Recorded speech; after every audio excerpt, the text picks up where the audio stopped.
안녕하십니까. 오늘은 그동안에 블로그를 통해서 여러분들과 소통을 해왔었는데 요즘에 유튜브가 대세죠. 그래서 저도 한번 준비를 해봤습니다. 근데 오늘 첫 방송입니다.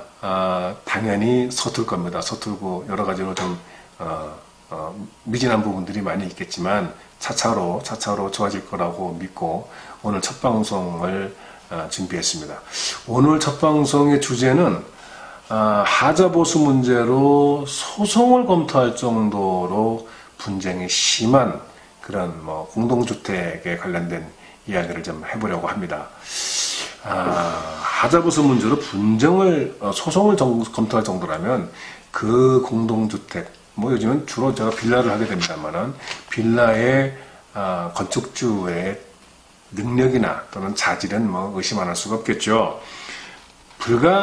요즘 같은 시대는 몇십만 원짜리 가전제품을 판매하고도 문제가 발생됐을 때 신속한 AS는 기본 상식처럼 되어 있는 그런 시대에 살고 있는데 유독 이 건축 분야, 특히 공동주택의 건축주들은 이거 동시대의 산업이 맞나 싶을 정도로 의심이 될 정도로 이 AS 부분에 굉장히 후진적입니다.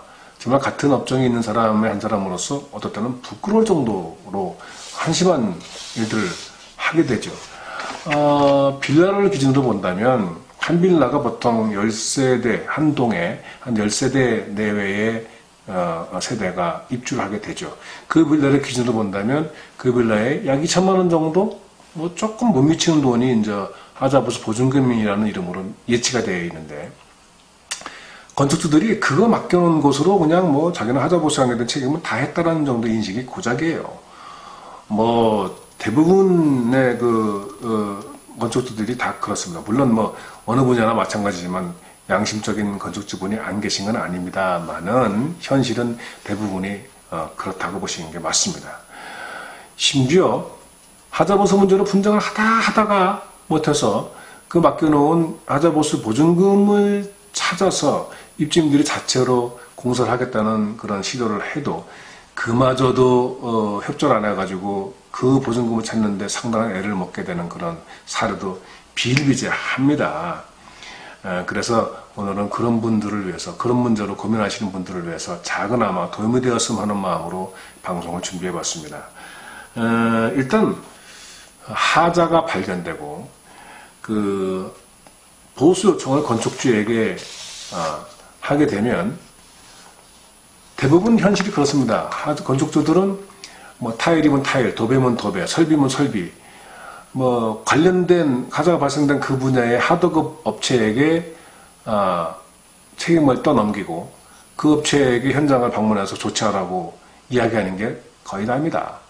그러면 그 하자보수를 감당해야 될 하도급 업체는 과연 기쁜 마음으로 뛰어오느냐? 안 그렇습니다. 당연히 안 그렇습니다.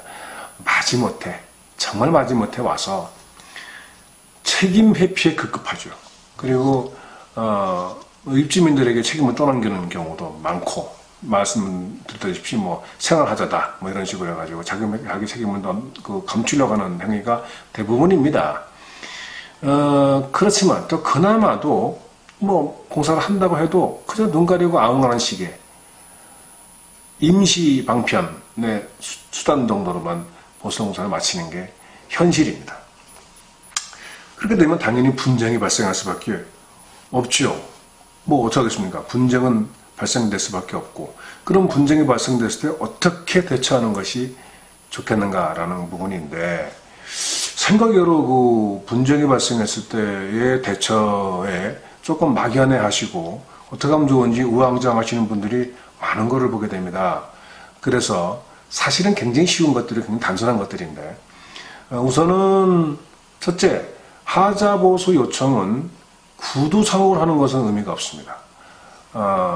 반드시 문서로 정무하시다면은 핸드폰 문자로 또는 통화를 할 때 통화를 녹음하는 정도의 수단이 필요하게 되고, 두 번째는 빌라의 동대표가 있으시다면 만약에 없다면 뽑아야 되고, 동 대표님과 의논하셔서 그 빌라에 과연 같은 처지에 있는 분들은 얼마나 있는지를 좀 규합해 보는 것이 우선 두 번째 해야 될 사항이겠죠. 순서는 별 의미가 없습니다.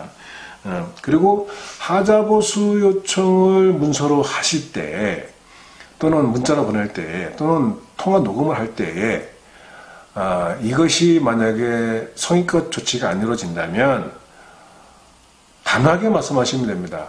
국토부의 하자심사분쟁조정위원회에다가 민원을 넣겠다라는 부분을 명확히 하시고, 때에 따라서는 그것마저도 안 된다면 나는 민사소송을 걸어서 당신에게 손해배상 청구하실 것이다 라는 부분을 명확하게 하셔야 됩니다. 단호하게. 국토부의 하자심사를 요청해서 하자로 판정을 받고 하자로 판정된 부분이 하자보수가 원활하게 만족스럽게 이루어지지 않는다면 공동주택관리법의 기준에 의하면은 건축주에게 약 1,000만 원 정도의 과태료를 부과하게 돼 있어요. 1,000만 원 작은 돈이 아니죠.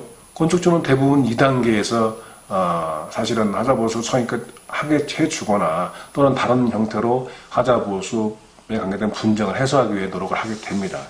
그런데 그럼에도 불구하고 고집부리고 또는 진짜 만족스러운 보수를 이행하지 않는 건축주를 만나게 된다면 어쩔 수 없이 부득이하게 전문 대행업체, 저희 같은 업체들을 통해서 소송을 준비하거나 또는 진짜로 국토부의 하자심사 분쟁조정위원회에 민원을 제기해야 되는데, 그때가 되면 조금 일반인들이 하시기에는 좀 어려운 점이 있게 됩니다. 법에 정해진 룰에 따라서 하자 담보 책임 기간 내에 있는 하자인지 또는 청구할 수 있는 하자인지 아닌지, 우리가 하자라고 생각하는 부분들이 의외로 하자가 아닌 것들이 있습니다.